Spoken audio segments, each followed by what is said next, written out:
एकदा सगळ्यांनी भजन करूया.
जय जय रघुवीर समर्थ मंगलमूर्ती मोरया।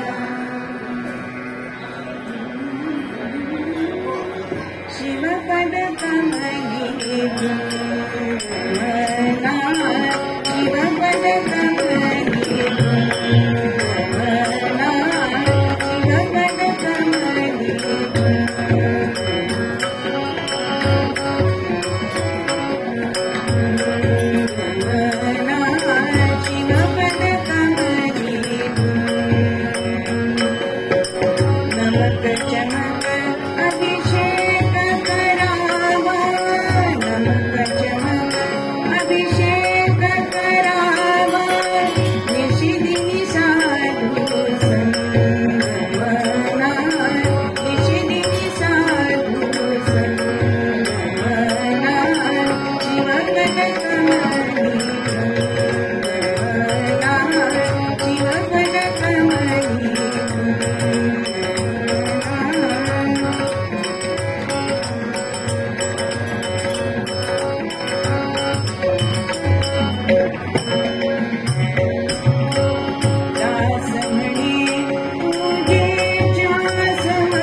यस्य वाणी प्रवर्तते भस्मी भवन्तु पापानि कोटि जन्मार्जितान्यपि। पार्वती पदे हर हर महादेव। आज महाशिवरात्री आणि समर्थ रामदासांचा अभंग आपण निरूपणासाठी केला। वास्तविक पाहता समर्थ रामदास हे प्रभू रामचंद्रांचे भक्त, पण आज ते शिवस्तुती करतात। कारण संत असतात ते कधी भेद मानत नाही। बघा, एखाद्या घरामध्ये एक स्त्री असते, ती कुणाची पत्नी असते, कुणाची माता असते, कुणाची सून असते, कुणाची मावशी असते, कुणाची आत्या असते, कुणाची मामी असते। अनेक नात्यांनी ती गुंफलेली असते, पण व्यक्ती एकच असते। त्याप्रमाणे कोणाचं आवडतं दैवत हे गणपती असेल, देवी असेल, शंकर असेल, दत्त असेल, सद्गुरू असतील, पण ह्याच्यातील ईश तत्व जे आहे ते एकच आहे। आणि म्हणून रामपदी काय किंवा शिवपदी काय हे दोन्हीही सारखंच आहे। म्हणून समर्थ रामदास आजच्या निरूपणाच्या अभंगात आपल्याला सांगतायत, शिवपद कमली भृंग म्हणा, शिवपद कमली भृंग। मनाला उपदेश करतायत। दुसऱ्यांना उपदेश करण्यापेक्षा स्वतःच्या मनाला उपदेश केलेला केव्हाही चांगला, कारण दुसरे ऐकतील असं नाही। म्हणून अशा ह्या मनाला समर्थ सांगतायत की शिवपद कमली भृंग तू हो। जसा भृंगा हा कमळामध्ये मकरंद सेवन करण्यासाठी म्हणून येतो, होता होता संध्याकाळ होते, पण तो प्रीतीचा विषय असल्यामुळे मोठं लाकूड भुंगळा हे पोखरतो, पण कमळाची पाकळी किती नाजूक असते, पण तो आवडीचा विषय असल्यामुळे भृंग काय म्हणतो मनामध्ये, उद्या सकाळी सूर्य उगवेल, मग ते कमळ उमलेलं आपण उडून जाऊ। पण त्याच रात्री एक गजराज येतोय, ते कमळ तोडून घेतोय आणि भृंगा मृत पावतो। असा ह्या शिवपद कमल हे त्याच्या ठिकाणी आपल्या मनाला समर्थ भृंगा होण्यासाठी सांगतात। का बरं? तर शंकर ही देवता ती अत्यंत साधी भोळी, आपण तिला सांब सदाशिव असं म्हणतो, अनेक नावं त्याला आहेत. मग अशी ही शंकर ही देवता ही भोग देणारी पण आहे आणि मोक्ष देणारी सुद्धा आहे. म्हणून आजच्या शिवरात्रीच्या या महापर्वामध्ये हा अभंग आपण निरूपणासाठी केला आहे की शिवपद कमली भृंग. मग हे मनाला जो उपदेश करतायत, कारण मन हे अत्यंत चंचल सांगितलेलं आहे, चपळ सांगितलंय. चंचल म्हणजे आत्ता इथे आहे तर क्षणामध्ये घरी जाऊन येईल, देह इथे असेल पण घरी मी कुलूप लावून आली ना असं पटकन मनात मध्ये येतं आणि ते जाऊन पण येतं.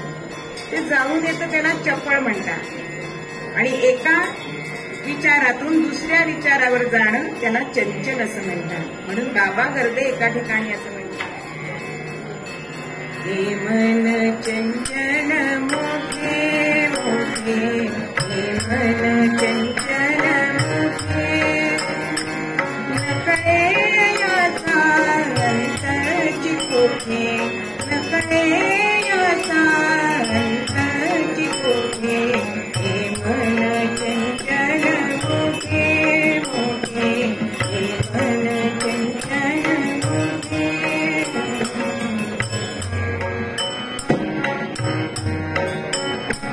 वायू परिसरी दुष्कर याचा, वायू परिसरी दुष्कर याचा, निग्रह वजना वाटे, शमवू जाता अधिकची पेटे, शमवू जाता अधिकची पेटे, हे मन चंचल मोठे मोठे, हे मन चंचल मोठे.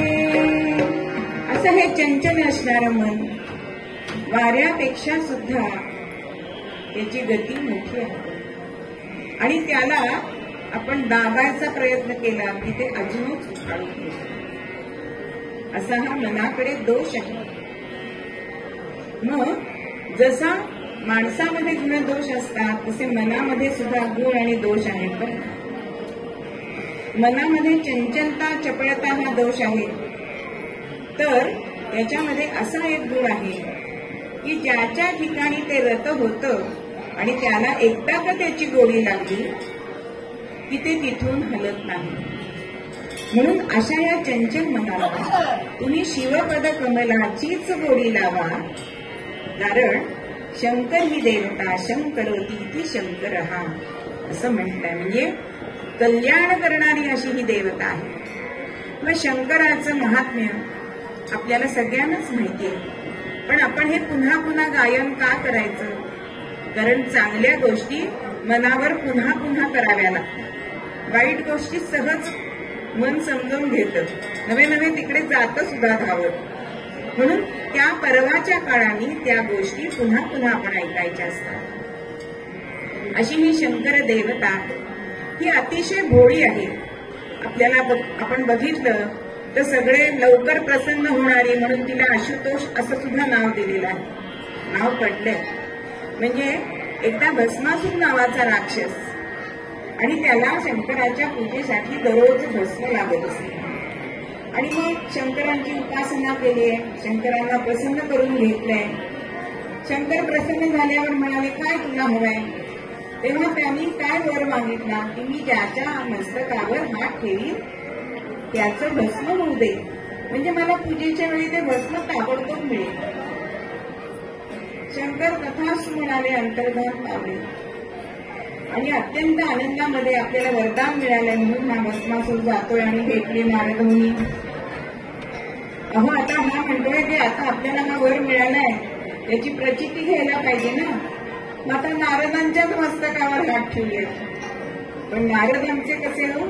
नारद म्हणतात अरे ज्यानी तुला वर दिला ना त्याच्यावरून परीक्षा घे ना, म्हणजे तो खोटा असला की तुला लगेच ताबडतोब तुला काही त्याला बोलता येईल. आणि पटलंय भस्मासुराला आणि शंकरांच्या पाठीमागे लागले. अहो शंकरांना पळता भुई थोडी झाली आणि तेव्हा विष्णू त्यांच्या मदतीला आले आणि मोहिनीचं रूप घेतलंय. आणि अशी ही सुंदर मुलगी त्यांनी बघितली आणि आपण शंकरांच्या पाठीमागे लागलोय हे विसरून गेला.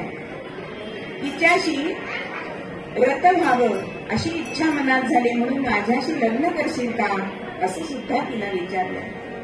तेव्हा ती मोहिनी म्हणतेय की मी लग्न करायला तयार आहे, पण माझी एक अट आहे.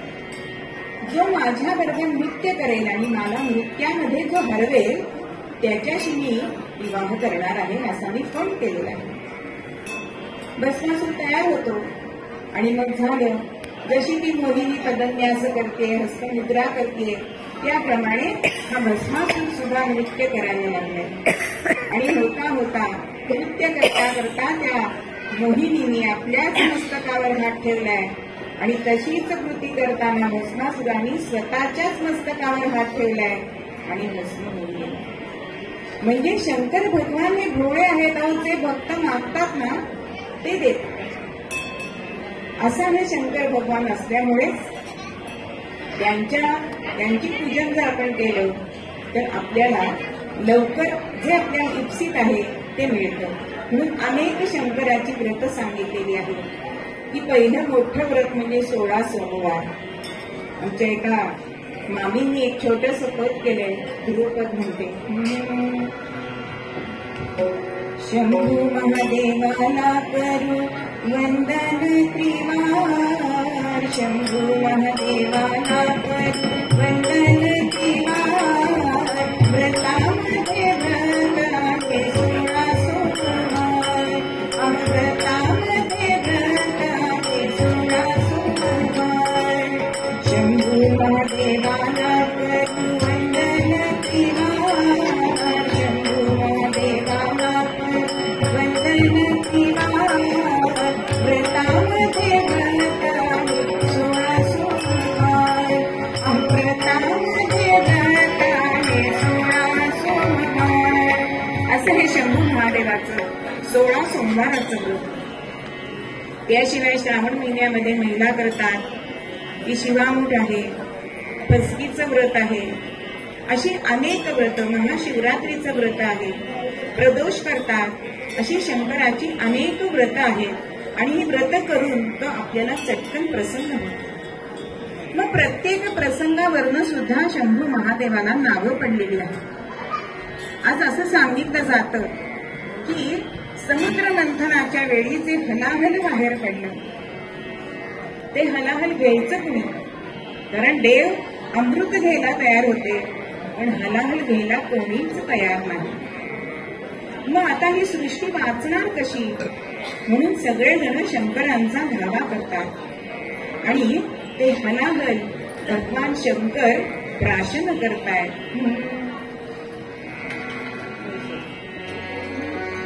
शतदा वंदन सदा शिवाला,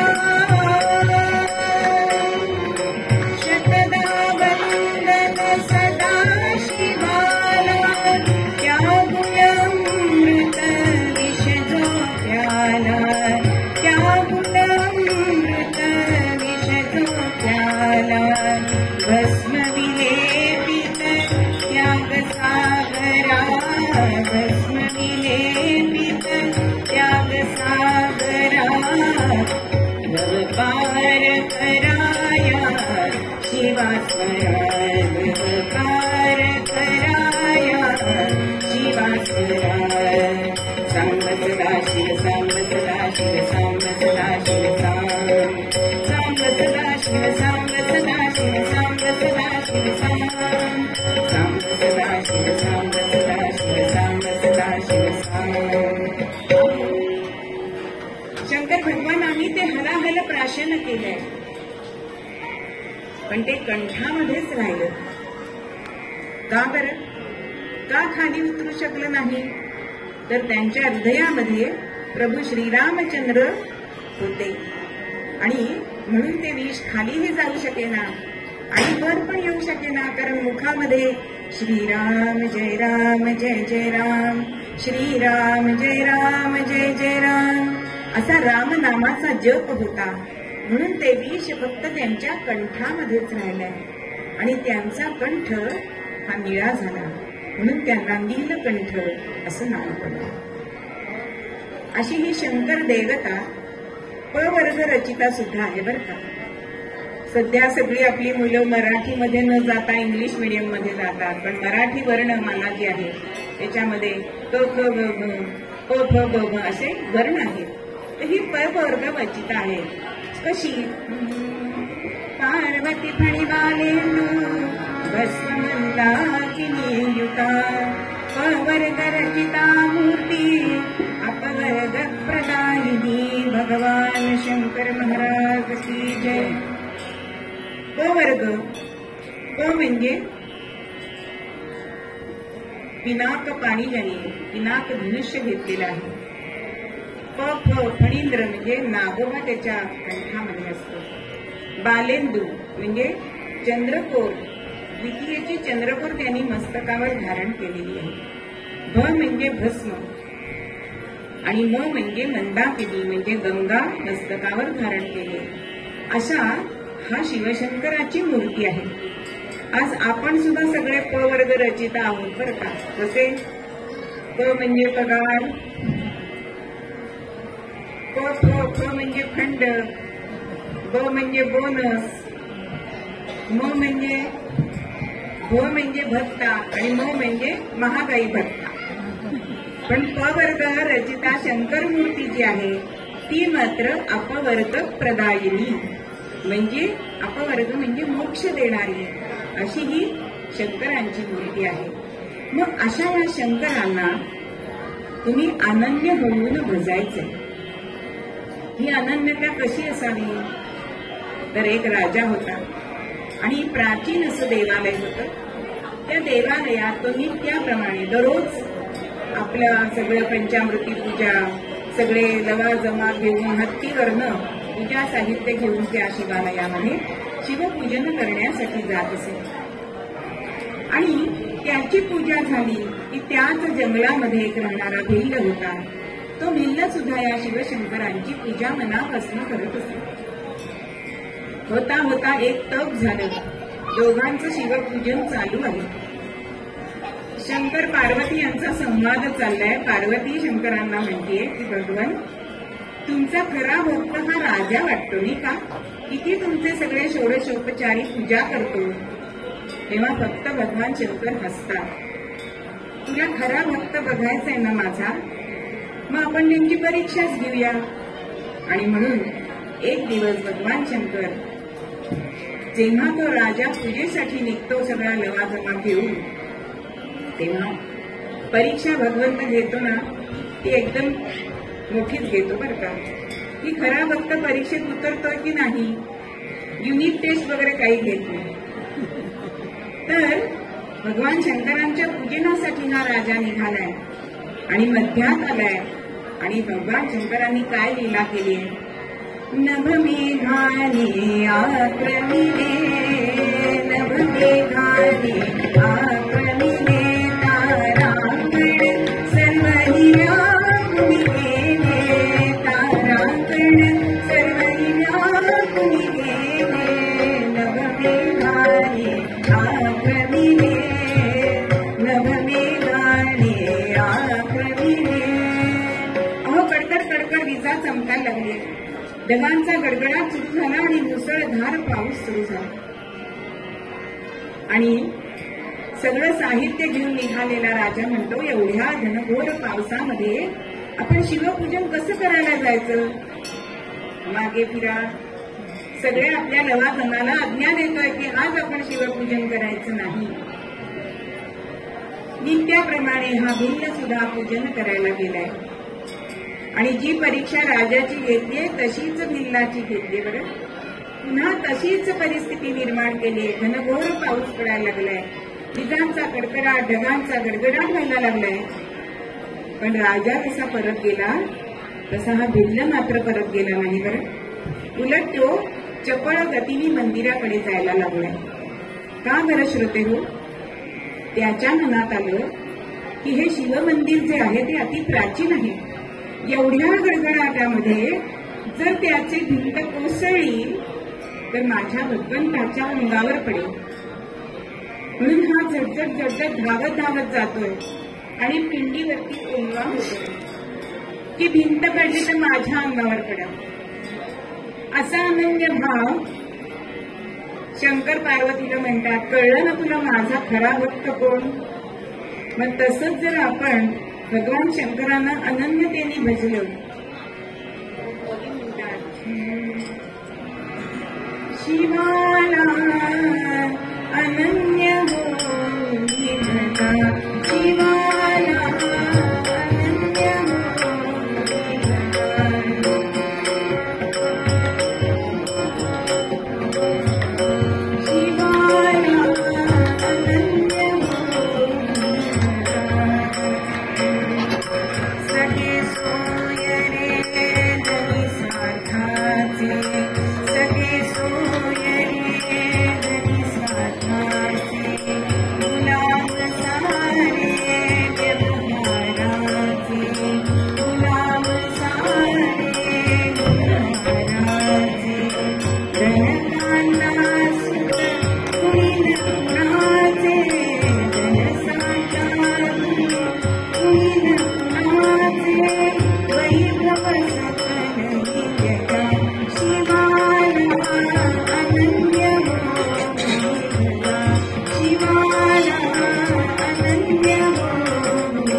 अनन्य व्यवहारातली नाती कोणी कुणाच्या कामास येत नाही. नातातले म्हणतात पण ना त्यातले असतात. धन कांता सुत कोणीही उपयोगाला येत नाही.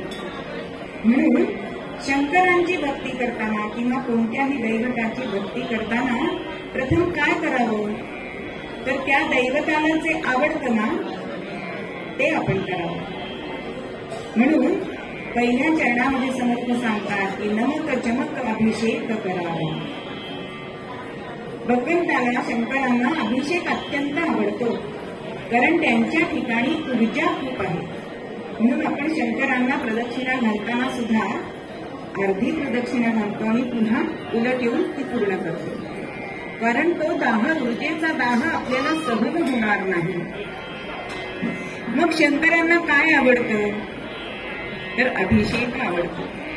मग महाशिवरात्रीच्या दिवशी सुद्धा 4 याम पूजा केल्या जातात. रात्री प्रत्येक प्रहराला पहिल्यांदा साध्या पाण्याचा अभिषेक, मग नारळाच्या पाण्याचा अभिषेक, त्यानंतर दुधाचा अभिषेक, दूध सुद्धा गाईचं असावं, आणि त्यानंतर उसाच्या रसाचा अभिषेक ह्या शिवाला करतात. अशी 4 याम पूजा ही मध्यरात्रापासून रात्रीपासून केली जाते. आणि ज्यावेळी समुद्र मंथनातलं विष यांनी प्राशन केलं की आज सुद्धा बघा आपल्याला जर सर्प चावला तर डॉक्टर म्हणतात त्या पेशंटला झोपू देऊ नका. तसं शिवांना त्या रात्री झोपू दिलं नाही. तो दिवस होता महाशिवरात्रीचा असं सांगितलं जातं. आणि म्हणून गायन वादन करतात, शिवांना जागं ठेवायचंय. मग हे अभिषेक सुद्धा करतात ना, त्याचं सुद्धा फळ वेगवेगळं आहे. अहो, उसाचा रसाचा जर अभिषेक आपण केला तर आपल्याला धनप्राप्ती होते. गोरसाचा अभिषेक केला तर संतती प्राप्ती होते. पण त्याच्या मागे मात्र अनन्यता हवी. मनामध्ये भाव नसेल तर त्याची प्रचिती येणार नाही. मधाचा जर अभिषेक भगवंतावर, भगवान शंकरांवर केला तर आपल्या वाणीत सुद्धा गोडवा येतो, जो आज अजिबात आपल्याला दिसत नाही. आरेला कारे उत्तर असं दिलं जातं. पण मधाचा जर अभिषेक केला तर वाणी आपली मधुर होते, शत्रुत्व मिटतं. असा हा अभिषेकाचा परिणाम आहे. म्हणून भगवान शंकरांना नेहमी अभिषेक करावा. रुद्रामध्ये सुद्धा नमक चमक असे 2 भाग सांगितले. पहिला आहे त्याच्यामध्ये त्यांची स्तुती आहे आणि दुसऱ्या भागामध्ये मागणी आहे. मग हा संहार करता देव आहे. मग मृत्यू जेव्हा आपल्याला म्हातारपणी येतो त्यावेळी त्या मृत्यूच्या यातना ह्या अत्यंत कठीण असतात आणि त्यातून आपल्याला वाचायचं असेल तर ह्या शंकरांची पूजन करावं, यांची भक्ती करावी. आपल्याला महाशिवरात्रीची कथा माहिती आहे की व्याधाची कथा सगळ्यांनाच माहिती.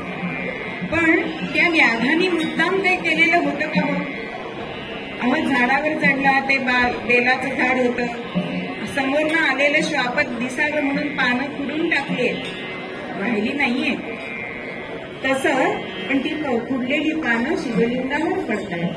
म्हणजे नकळत जरी आपल्या हातून शंकरांचं पूजन झालं तरी सुद्धा आपल्याला त्याचं फल मिळतं. इतके शंकर हे करुणाकर आहेत. आज आपली भक्ती जी आहे ना ती एक तर स्थिर नाही किंवा ती उत्सवानुसार पालटत जाते. बघा, गणपती आले की आपण गणपती गणपती गणपती करत राहतो. इतर वेळी त्या देवळात जाऊ असं पण नाही. मग येतं नवरात्र. मग नवरात्र म्हणजे देवी देवी देवी देवी देवी. मग इतर देवांना आपण पूजत नाही. म्हणजे आपली भक्ती ही अशी आहे किंवा आपण त्यांना विसरून सुद्धा जातो. आज इतका मनुष्य बिझी झालेला आहे, म्हणजे खरं त्यानं काम काही नाहीये पण मोबाईलमुळे बिझी झालेला आहे. पण त्याच्यामध्ये सुद्धा आपल्याला श्रीधर स्वामी काय सांगतात, शास्त्राभ्यास नको, श्रुती पडू नको, तीर्थास जाऊ नको, योगाभ्यास नको, व्रते मख नको, तीव्रे तपेती नको, काळाचे भय मानसी धरू नको, दुष्टांस शंकू नको, ज्याची या स्मरणे पतित करती, तो शंभू सोडू नको. नमः पार्वती पते हर हर महादेव. अहो शंकरांच्या नुसत्याच स्मरणाने तुम्हाला तप करायला नको, यज्ञ यागादी काही कर्म करायला नको, तीर्थाटनाला जायला नको. पण ज्याच्या स्मरणाने नुसतं आपण हा भवसागर तरून जातो असा हा शिवशंकर भगवान आहे. मग अशा शंकराला तुम्ही बघा, कारण शंकर ही देवता अत्यंत प्रसन्न, लवकर प्रसन्न होणारी आहे. शिव महापुराणामध्ये अनेक कथा आलेल्या आहेत की एकदा शंकराच्या पिंडीवरती शिवामुठीतले गहू वाहिलेले असतात आणि ते गहू घेण्यासाठी म्हणून एक घार येते आणि शंकराच्या शिवलिंगावर झेप घेते. वास्तविक पाहता तिच्या त्या जोरात झेप घेण्याच्या नेहमी पंखांचा वारा त्याला बसतोय, पण पंखांचे फटके त्याला बसले, पण तरी सुद्धा तिला शिवलोक दिलाय. म्हणून इतर भक्तांनी विचारलं, का बरं त्या घारीला शिवलोक दिलात भगवंता? तिने तर तुमच्या पिंडीवरचे गहू उडवून घेतले, तुम्हाला पंखांचे फटकारे दिले, तरी सुद्धा तुम्ही तिला शिवलोक दिला, असं कसं? तेव्हा शंकर करुणाकर असल्यामुळे ते म्हणतायत, बघा प्रत्येक गोष्टीकडे सकारात्मक बघण्याची वृत्ती कशी असावी हे आपल्याला शंकरांकडनं कळतं. भगवान शंकर त्या भक्तांना उत्तर देत आहे की जेव्हा तिने झेप घेतली तेव्हा तिच्या पंखांचा वारा मला लागला आणि त्यांनी मला सुख वाटलं म्हणून तिला मी शिवलोक दिला. म्हणजे हेतुपुरस्सर जरी आपण भक्ती केली नाही तरी सुद्धा प्रसन्न होणारी अशी ही शंकर देवता आहे. म्हणून मग आपण हेतुपुरस्सर त्याला भजलं तर का बरं होणार नाही? म्हणून शिवध्यानी शिवमणी जयाचा, शिवध्यानी शिवमणी जयाचा, घालून त्यावरी भार, घालून त्यावरी भार, शिवध्यानी शिवमणी जयाचा, घालून त्यावरी भार, घालून त्यावरी भार, सांभाळील तो योगक्षेम ही, सांभाळील तो योगक्षेम ही, जाल करून भवपार, जाल करून भवपार. म्हणून ज्याच्या मनामध्ये शिव आहे, ज्याच्या ध्यानामध्ये शिव आहे, अशा शिवांच्यावर जो सगळा भार टाकतो त्याचा योगक्षेम हा शंकर भगवान करीत असतात. फक्त आपण निश्चिंत राहायचंय, पण आपण त्याला अनन्य शरण जायला पाहिजे, त्याच्यावरती आपला दृढ विश्वास असायला पाहिजे। न अन्य इतरांच्याकडे कोणाकडेही आपण मदतीची अपेक्षा करायची नाही। पण आपल्या मनुष्याचा स्वभाव असा असतो की सगळ्या चिंतांचं गाठोडं आपलं आपल्या मस्तकावरच ठेवलेलं असतं, ते आपण खाली उतरवतच नाही ना। मग मी हे केलं असं आपण करत असतो। एक गाडीवान असतो आणि रस्त्यामध्ये एक म्हातारी बाई मोठं गाठोडं घेऊन जात असते, त्याला वाटतं आपल्या गाडीत रिकामी आहे, त्यांना बसवावं त्या आजीबाईंना, म्हणून त्या आजीबाईंना बसवायला सांगतो आणि त्या आजीबाई बसतात गाडीमध्ये। वळणावरती ह्याच्या सहज मागे लक्ष जातं, तर काय बघतो हो, आजीबाई गाडीत बसलीये पण गाठोडं डोक्यावरच आहे। तसं आपल्या चिंतांचं गाठोडं आपण आपल्या डोक्यावरच ठेवतो, आपण त्या शंकरांच्या पुढे नतमस्तक होत नाही आणि मग ते आपला भार कसा बरं घेणार। म्हणून आपल्या सगळ्या चिंता काळजी ह्या मोक्ष देणाऱ्या आणि भोग देणाऱ्या अशा ह्या शंकर भगवानांना आपण अर्पण करायचं। भगवान शंकरांचं दर्शन घेताना पहिल्यांदा आपण नंदीचं दर्शन घेतो, मग ते सुद्धा दर्शन कसं घ्यायचंय हो, तर कारण नंदी हा त्याचं वाहन आहे। आज सुद्धा बाहेर जे उभे असतात त्यांना विचारल्याशिवाय आपल्याला आत जाता येतं का? तसंच शंकर भगवानांना भेटायचं तर नंदीला आधी आपल्याला नमस्कार करायला लागतो। मग तो नमस्कार कसा करायचा आहे, तर त्याच्या मागे डावा हात लावायचा आहे, दोन्ही शिंगांवर 2 बोटं आपली ठेवायचे आणि हा जो त्रिकोण होतो त्यातनं आपण शिवलिंगाचं दर्शन घ्यायचं। मग असं का बरं करायचंय, त्याच्यामध्ये 2 हेतू आहेत की आपण मागे जिथे हात लावतो तिथे काम आहे आणि त्याची शिंग म्हणजे क्रोध आहे बघा, बैलाला क्रोध आला की तो शिंगाने माती करायला लागतो किंवा शिंग दुसऱ्यावरती उतरतो। म्हणून शंकर भगवानांचं जर दर्शन घ्यायचं असेल तर काम आणि क्रोध यांना बाजूला करायचंय, तरच आपल्याला त्यांचं दर्शन होणार आहे। त्यानंतर शंकर भगवान हे तपश्चर्येमध्ये बसलेले असतात, त्याच्यामध्ये ते मग्न असतात। मग आपण काय करणार, आपण आलेलं त्यांना कळणार का? नाही कळलं तर मग कसे ते आपल्याला कृपा करणार? म्हणून त्यांचं दर्शन घेताना जेव्हा आपण प्रदक्षिणा पहिली अर्धी घालतो त्यावेळी मागे पार्वती असते, त्या पार्वतीच्या इथे आपण चुटक्या वाजवायची, तिला सांगायचंय आम्ही येऊन गेलो हे शंकर भगवानांना सांग, किंवा मोठ्यांना टाळ्या वाजवायच्या असतात, शंभो हर हर, म्हणजे त्या जो ध्यानात आहे त्याला कळण्यासाठी की आम्ही तुझ्या दर्शनाला येऊन गेलो। याच्यासाठी दर्शन घेताना आपण शंकरांचं असं दर्शन घ्यावं। भगवंताच्या लीला अनेक आहेत, अनेक नावं आहेत, पण वेळेची आपल्याला मर्यादा आहे। पण अशा या शंकरांचं नमन करण्यासाठी दास म्हणे पूजेच्या समयी धीमी किती वाजे मृदुंग। भगवंताला त्यांनी जसं त्रिशूळ घेतलाय, डमरू घेतलाय, डमरू हे सुद्धा नादाचं प्रतीक आहे, त्याला अनाहत नाद आवडतो, म्हणून त्याच्या पूजेच्या वेळी नेहमी वाद्य वादन करावं।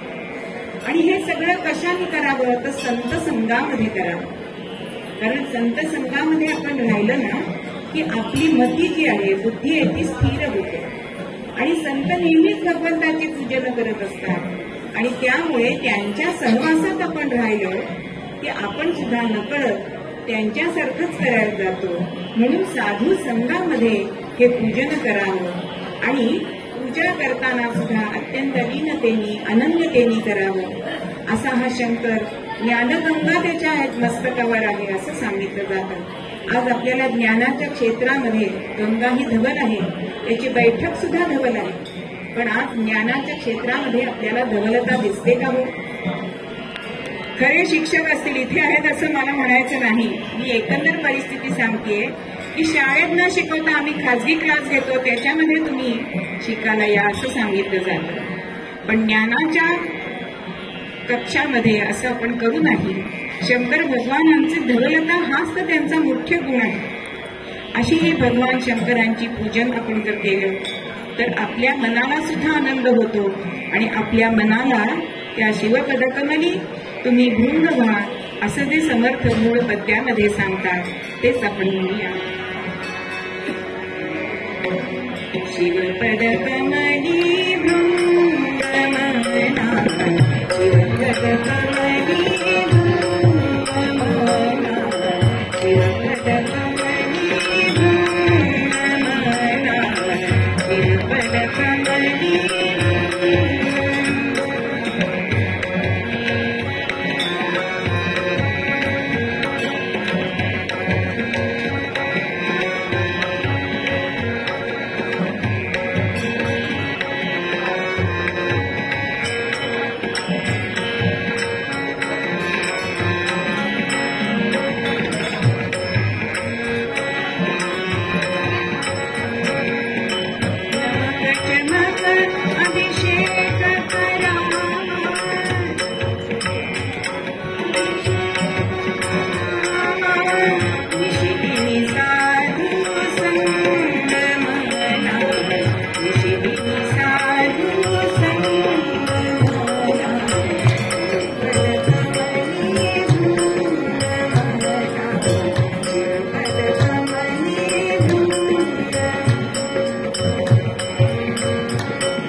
Thank you.